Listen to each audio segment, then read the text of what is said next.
بسم الله والصلاة والسلام على رسول الله. ازيكم حبايب قلبي؟ عاملين ايه؟ اهلا بيكم في قناة يوميات عليه. يا رب تكونوا بخير وبأتم صحة وبأحسن حال، وكل سنة وانتم طيبين عشان السنة الجديدة. وهنبتدي السنة الجديدة بفيديوهات جديدة ان شاء الله، وهرجع تاني وانزل لكم فيديوهات حلوة عشان تشجعوني وانا اشجعكم وكده يعني. المهم امبارح نزلت فيديو صغير كده، وقلت اما اشوف الناس هتعمل ايه، انه وحشتهم ولا لا. ولقيت بقى كمية كومنتات ايه ما اقولكوش. الناس كلها ايه ده انت وحشتينا، ايه ده انت كنت فين. على فكرة انا بهزر معاكم، محدش عبرني. المهم ما علينا. هنرجع بقى تاني ليومياتنا وروتيناتنا وقعداتنا الحلوة. اذا كانت بقى في الغيط في البيت، إيه هنرجع لكم تاني بأحلى حاجة يعني. احنا كنا بقى في الغيط، اتغدينا. كان يعني بقالي كتير ما اتغديتش في الغيط، الجو مش سامح. ما بقتش فاضية زي الأول. ندى بقى ثانوية عامة وما عادتش بتعمل معايا أي حاجة ولا حتى بتغسل معايا طبق. فالدنيا بقى بتبقى انتوا عارفين بقى حياة الفلاحين وغيط وبيت وبتاع. فالجو كان مش ظابط يعني ان انا اعرف اروح الغيط واجي وكده يعني. المهم انتهزتها فرصة ان في الشموسة طالعة والدنيا حلوة، وقلنا بقى نروح نتغدى في الغيط. جبنا رنجة بقى، انتوا عارفين اكل الغيط، رنجة فسيخ بقى الحاجات دي. المهم اتغدينا والدنيا تمام، وقعدنا شوية وحلينا وشربنا شاي والدنيا تمام وحلوة قوي. إيه، لقينا تليفون، خلي زياد ولا ابو زياد يجي يودينا عند الدكتور. طبعا امي فقمنا جرينا، رحنا حتى ما روحناش البيت نغير هدومنا ولا اي حاجه. رحنا بقى نروح معاه عند الدكتور. لقينا بقى عليها، انتوا عارفين الام يا جماعه. المهم بقى ايه، انتوا وحشتوني خالص وعايزين نرجع لروتيناتنا تاني وفيديوهاتنا تاني. وعايزاكم تشجعوني كده، شجعوني. اصل انا لما بلاقيش تشجيع بصوا ببقى متضايقه يعني، بقعد اقول لا محدش عايز يتفرج عليا. إيه انا مش عامله تاني. ربنا يديك الصحه يا امي يا رب، وتفضل ضحكتك منوره وشك. إيه المهم، شجعونا بقى كده، واكتبوا لي كومنت حلو، اكتبوا لي انتوا وحشتينا، إيه انت كنت فين، ان احنا افتقدناكي، الحاجات من دي يعني. اعملوا جبر خاطر، متعرفوش تعملوا جبر خاطر يا ولاد؟ عايزه اتكلم معاكم في كلام كتير وحكاوي كتير خالص خالص، بس يلا كل حاجه هتبقى في وقتها. طبعا انتوا عارفين بقى ان احنا فلاحين وكده يعني. زي ما قلت لكم بقى اللي كان حاصل السنه اللي فاتت والحريقه والحاجات ديت. المهم الحمد لله الحمد لله ربنا عوضنا وطبعا ده اكل عيشنا ومفيش مفر يعني. هو في شويه تعب وكده، بس الحمد لله مفيش حاجه. مفيش شغل من غير تعب، ومفيش حياه من غير تعب اصلا. لازم الكل يبقى متعاون كده، وعشان الحياه تمشي يعني. انتوا عارفين بقى الدنيا مولعة والدنيا غالية أصلا دلوقتي كل حاجة بقت غالية الحمد لله. بس أرجع وأقول برضو الحمد لله دينا عايشين، الحمد لله عارفين ناكل ونشرب، الحمد لله على كل حاجة. طبعا زي ما انتوا شايفين بقى احنا انا رحت مع والدتي وجيت بقى اشوف طلبات برضو. لغاية كنا العصرية بقى. طبعا قلنا بقى نشوف المواشي اللي عايز ياكل نأكله ومش عارفة ايه، ونشوف الطلبات بقى اللي هي بتاعت اخر النهار اللي انتوا عارفينها دي. طبعا الغيط شغل ما بيخلصش اصلا، والفلاحين عامة شغلهم ما بيخلص. كان طبعا بعد الحريقة الشجر ده كله كان ولع وكان مفيش طرح بقى خالص. ما صدقنا ان الليمونة رجعت لحالها هي وبقت حلوة وطلعت ليموناية. بتفقدها كده بشوف بقى فين الليمون. الحمد لله لقيت ليمونية يعني، في امل. كان الشجر ده كان بيبقى فيه ليمون كتير، وكان فيه خير الحمد لله. بس من ساعة الحريقة بقى والشجر اتحرق وشجرة التين اتحرقت وكل حاجة يعني. بس الحمد لله كل حاجة بترجع لطبيعتها من أول وجديد.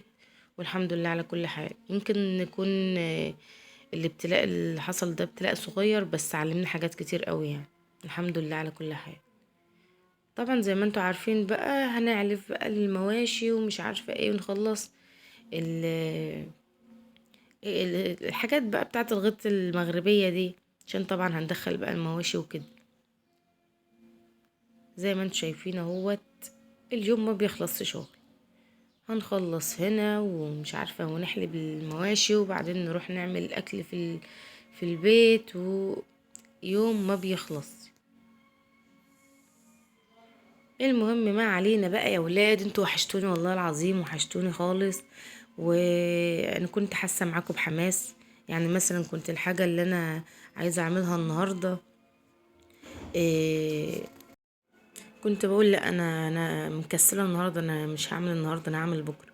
انما بقى لما كنت بصور طبعا كنت بقعد عايزه اصور فيديوهات كتير ومش عارفه، عايزه اتشجع كده واشجعكم معايا.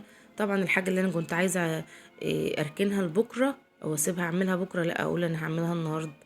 فكنت بصراحه التصوير ده بيشجعني وبيخليني ابقى نشيطه، عشان اقدم لكم حاجات كتير وفيديوهات اكتر وتتنشطوا معايا وتنشط معاكم وكده يعني. يعني هو الموضوع مش بس تحفيز ليكم ان الروتين بيبقى عامل ازاي واليوم بيبقى عامل ازاي في السقعة وفي الشتاء وكده، لا على قد ما هو تحفيز لي انا برضو، لاني ببقى لا انا مش عايزه افوت يوم من غير ما اصور لهم فيديو. لا انا النهارده اللي انا ايه ده، انا كنت عايزه اعمل مثلا مخلل النهارده، لا انا هعمله بكره، لا فبضطر ان انا اعمل النهارده عشان ايه، عشان اصور لكم فيديو يعني وكده. فانتوا بتشجعوني اكتر والله. المهم زي ما انتوا شايفين بقى، دخلنا لا مؤاخذة المواشي وطبعا لازم انضف تحتهم كده، عشان طبعا لما يطلعوا تاني يوم الصبح يبقى المكان نظيف وناشف، عشان يعرفوا يقفوا فيه. زي ما انتوا شايفين، زي ما انتوا شايفين حلوة دي. المهم بقى انا مش عارفة اتكلم اقول ايه والله، مش عارفة اقول ايه، بس فعلا بجد انتوا وحشتوني والله، وعايزة اتكلم معاكم فعلا في كلام كتير قوي، في حاجات في حياتي كتير اتغيرت، في كلام كنت بقول لكم عليه في الفيديوهات اللي فاتت كلها وزي ما بقول لكم ان انا كلام هرجع في كلامي فيه. كنت افعال كنت بعملها وكنت مفكره ده الصح وما عدتش هعملها. إيه، حاجات كتير يعني. السنه اللي فاتت دي ما خلاص بقت السنه اللي فاتت. السنه اللي عدت علمتني حاجات كتير قوي قوي قوي. يا خدت شفت فيها حاجات صعبه وحاجات، بس الحمد لله الحمد لله، يعني ايام وبتعلمنا واحنا عايشين عشان نتعلم برضو. وحتى لو احنا مخطئين فادينا بنتعلم ونعرف اخطائنا عشان ما نكررهاش تاني. احنا الايام دي بقى ايام امتحانات يا ولاد، طبعا زي ما انتوا عارفين امتحانات بقى نص السنة والدنيا فوق دماغي. كمني بقى قاعدة بقى في الغيط وكده، مش بعرف ادي للولاد الاهميه زي الاول. الاول ما كانش بيبقى ورايا حاجه، كنت بمسك الولاد بقى ونقعد نذاكر ومن الصبح لحد المغرب ونقطع الكتب بقى. دلوقتي الصراحه أنا مش عارفه اذاكر معاهم خالص ولا اعمل اي حاجه، بس اديني بحاول يعني.